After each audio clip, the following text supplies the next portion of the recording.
د مدرسې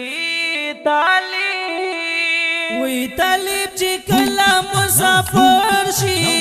کتاب ته نسوي ورته مور یاد شي نا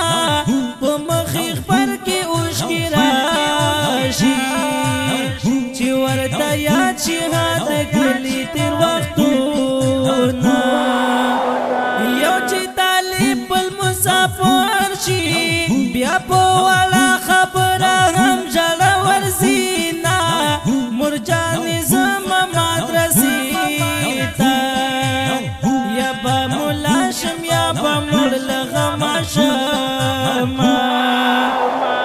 ما دا دعا کوه مور جانې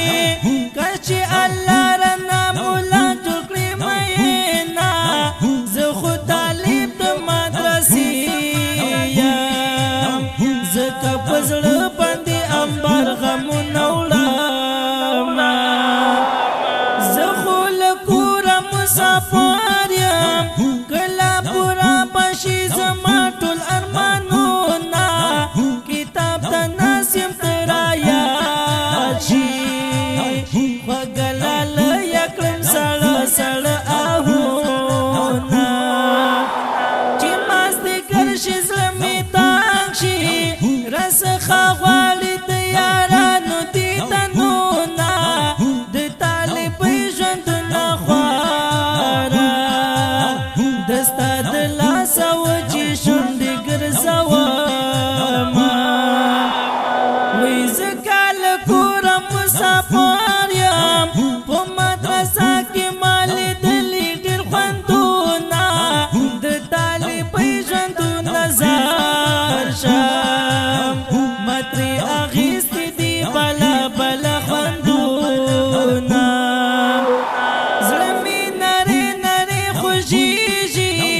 کتاب ته ناست یم تشې پاڼې اړومه طالبې څومره خوش دوران دی د خړ کتاب سره خبرې تل کومه صادق ملنګه څومره خوږ وي چې مازدیګر پکې یاران کړي مجلسونه د ملنګې ژوندون مې خوښ دی رنځور صادق ملنګ پرې تل فخر کومه دا خپلې طالبۍ نظم په خوندوره شاعري ده د رنځور صادق ملنګ په اواز د خاکسار اشنا زموږ د رابطې نمبر یاد ولرئ 0343 988 29 26 والسلام